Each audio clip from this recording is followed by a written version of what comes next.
بسم اللہ الرحمن الرحیم۔ السلام علیکہ یا صاحب العصر والزمان۔ اور اس جماعت کی معاشرت و مشابہت سے آہستہ آہستہ ثابت و برقرار ہو جاتا ہے، کیونکہ فطری طور پر ہر شخص اپنے طریقے کے مخالف اور ان کی رسوم کے منکر سے نفرت کرتا ہے کہ جن کو اس نے از روئے محبت و خیال و لذت و منفعت کے اختیار کر رکھا ہے، خصوصاً اگر وہ مخالف بقدر امکان اس کو اس طریقے کی پیروی سے منع کرے اور روکے، اور اس مفسدہ کا شیوع اور بروز ظہور اس مقام پر پہنچ گیا ہے کہ قریب ہے کہ لوگ ارباب علم و دیانت کے ساتھ وہ معاملہ کریں جو بیچارے یہودی کے ساتھ کیا جاتا ہے، کہ جن کے دیکھنے سے دل گھٹتا ہے اور ترش روائی پیدا ہو جاتی ہے، اور جو شخص اس کو تکلیف و اذیت دینے کی قدرت رکھتا ہے تو اس کے درپے ہو جاتا ہے، بلکہ صاحب امامہ کو دیکھنے سے جو کہ عیش و ناخوشگوار بنا دیتا ہے اور معنی لہو طرب ہے،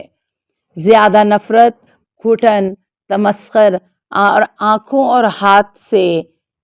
اشارہ کرتا ہے اور دوسروں کی نسبت زیادہ ہے، بلکہ اہل علم کی حرکات و سکنات کی نقالی کرنا، اوقات تحصیل و تدریس و عبادت میں مجالس لہو لہب میں ہنسانے اور اپنی محافل طرب کی زینت کا سبب قرار دیتے ہیں، اور کبھی ان چیزوں کو شعر و نظم کے لباس میں پیش کرتے ہیں، اور وہی کام جو کفار مومنین کو دیکھنے کے وقت کرتے ہیں کہ زبان سے استہرا، تمسخر کرنا اور چشم و آبرو سے اشارہ کرنا اور جتنا ہو سکے استخفاف کرنا، اور خداوند عالم نے متعدد مقامات پر حقائق فرمائی ہے اور انہیں عذاب دینا اور آخرت کی اطلاع دی ہے، اور اسی دوش و طریقہ فساق و فجار کے مطابق جو ان لوگوں کے ساتھ کرتے تھے اس زمانے میں بھی اس طرح کرتے ہیں، اور یہ بغض و منافرت باوجود اس کے کہ احترام و تعظیم کے انتہائی تناقض رکھتا ہے اور بالکل ایک دوسرے سے جمع نہیں ہو سکتے، اور بہت سی روایات میں ایمان صف حب الہی میں ہے، اور جو چیزیں کہ جنہیں وہ پسند کرتا ہے اور انہیں دوست رکھنے میں سے ہے خدا کے دشمنوں سے بغض رکھنا اور ان چیزوں سے کہ جنہیں وہ دوست رکھتے ہیں۔ اور نہج البلاغہ میں مذکور ہے کہ حضرت امیر المومنین علیہ السلام نے فرمایا، اگر ہم میں سے اور کچھ نہ ہو سوائے اس کے کہ ہم دوست رکھتے ہیں ان چیزوں کو کہ جن سے خدا دشمنی رکھتا ہے، اور ہم تعظیم کرتے ہیں ان چیزوں کی جنہیں خدا حقیر سمجھتا ہے، تو یہی ہمارے لیے خدا کی مخالفت ہے اور اس کے حکم سے روگردانی کرنے کے لیے کافی ہے۔ خلاصہ یہ کہ امت پیغمبر آخر الزمان صلی اللہ علیہ وآلہ وسلم کا رشتہ کار اس حد کو پہنچ گیا ہے کہ اکثر عوام ضروری مسائل سے بے خبر ہیں، بلکہ نصارہ، زنداقہ اور دہریوں سے میل جول رکھنے اور ان کے پاس بیٹھنے اور اس کی وجہ سے اتنے کلمات کفر اور منکر اور بری باتیں جو کہ سبب ارتداد ہیں ان لوگوں کے درمیان عام ہو چکی ہیں کہ دستہ دین سے خارج ہو جائیں گے، اور انہیں خبر بھی نہیں ہوگی، اور اگر معلوم ہو بھی جائے تو بھی اسے اپنے مقصد میں شمار نہ کریں گے، اور اکابر اعیان بڑے گناہوں کو مثلا لوگوں کے سامنے ماہ رمضان میں دن کے وقت کھانے، روزہ چھوڑ دینے کو فخر سمجھتے ہیں، اور دین کی پیروی کرنے والوں کا مذاق اڑاتے ہیں اور ان کا تمسخر اور استہزاء کرتے ہیں، اور انہیں بے شعور اور بے باک سمجھتے ہیں اور بے ذوق لوگوں میں انہیں شمار کرتے ہیں۔ کبھی انہیں خشک کے مقدس کا نام دیتے ہیں اور ہمیشہ افعال خداوندی پر اعتراض کرتے ہیں اور کیڑے نکالتے ہیں، اور مدح و توصیف حکماء و اہل صنعت فرہنگ اور ان کی زیادہ عقل مندی اور ہوشیاری کو ورد زباں اور زینت مجالس قرار دیتے ہیں، اور ان کے سنتی کاموں کو جو کہ فی جملہ علم طبعی اور ریاضی کی تکمیل کا نتیجہ ہیں،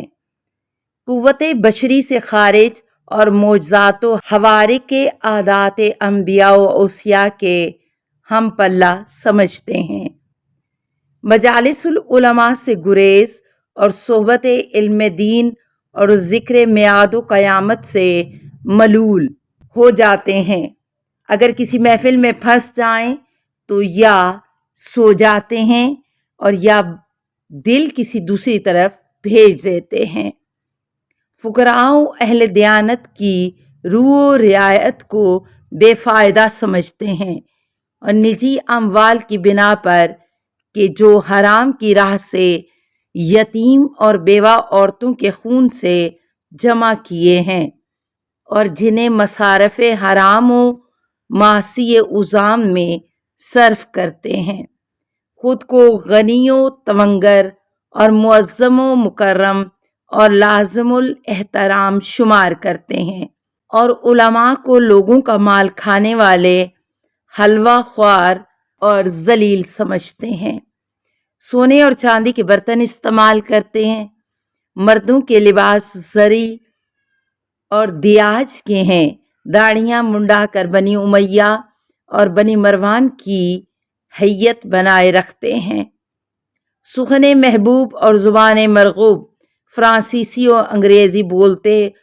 اور کتاب خداوند عالم اور آثار ائمہ علیہم السلام کے بدلے کتب ضلالی تالیفات کفار و یہود کے انیس و جلیس بنے ہوئے ہیں، اور وہ یہودی جو کہ سالہ سال سے انگریزوں کے شہروں میں رہتے ہیں، انہوں نے اپنے مذہب کی رسوم نہیں چھوڑی، اور مسلمانوں نے وہاں کے چند سفر کرنے کے بعد مسلمانی سے دل کھینچ لیے ہیں۔ بہت کم ایسے گناہ ہیں عام نہ ہوئے ہوں، اور بہت کم ایسی اطاعتیں اور عبادتیں باقی ہیں کہ جن کی صورت و نام موجود ہو، اور ان میں کئی راستوں سے خلل و فساد نے راستہ نہ پایا ہو۔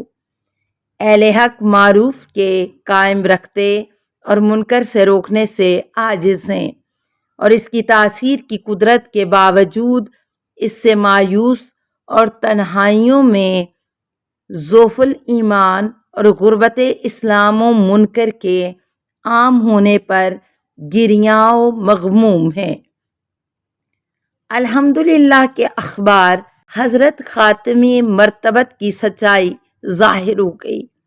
ان مفاسد اور ان کے علاوہ دیگر فسادات کے ان کی امت میں واقع ہونے کے متعلق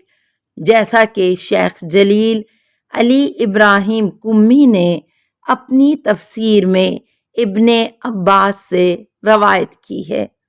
وہ کہتے ہیں کہ ہم نے رسول خدا صلی اللہ علیہ وآلہ وسلم کے ساتھ حج ادا کیا، پس آپ نے کعبہ کے دروازے کا کنڈا پکڑ کر اپنا رخ انور ہماری طرف کر کے فرمایا، کیا تمہیں قیامت کی علامات نہ بتاؤں؟ اور اس دن سب سے زیادہ آپ صلی اللہ علیہ وآلہ وسلم کے نزدیک سلمان رضی اللہ عنہ تھے۔ انہوں نے عرض کیا، ہاں اے اللہ کے رسول، تو آپ صلی اللہ علیہ وآلہ وسلم نے فرمایا کہ قیامت کی علامات میں سے نماز کا ضائع کرنا اور شہوت کی پیروی کرنا اور آرائے باطلہ کی طرف مائل ہونا اور صاحبان مال کی تعظیم کرنا، دین کو دنیا کے عوض بیچ دینا، پس اس وقت مومن کا دل اس کے شکم میں پانی پانی ہو جائے گا،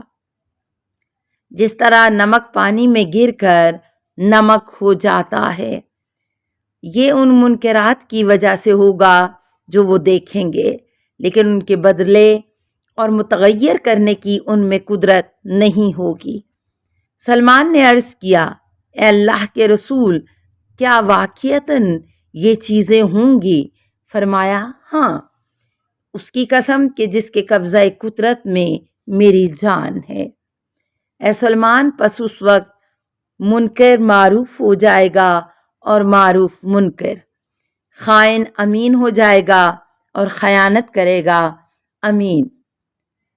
اور جھوٹے کی تصدیق اور سچے کی تکذیب کی جائے گی۔ سلمان نے عرض کیا، یہ ہوگا اے اللہ کے رسول؟ فرمایا، ہاں، قسم ہے جس کے قبضہ قدرت میں میری جان ہے۔ اے سلیمان، دنیا میں عورتوں کی سرداری ہوگی،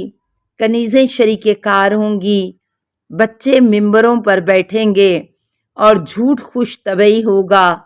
اور زکوٰۃ غرامت یعنی زکوٰۃ دینے کو مالی نقصان سمجھیں گے، اور مال کفار جو غلبے سے لیں گے انہیں اپنے لیے غنیمت قرار دیں گے۔ السلام علیکہ یا صاحب العصر والزمان، الامان الامان الامان من فتن الزمان،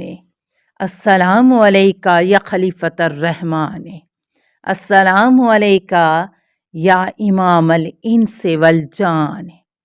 السلام علیکہ یا مظہر الایمان، السلام علیکہ یا شریک القرآن، السلام علیکہ یا قاطع البرہان، السلام علیکہ یا امام زماننا، ھذا اجل اللہ فرجک وسہل اللہ مخرجک وظہورک، السلام علیکہ ورحمۃ اللہ۔ اللہم صلی علی محمد و آل محمد۔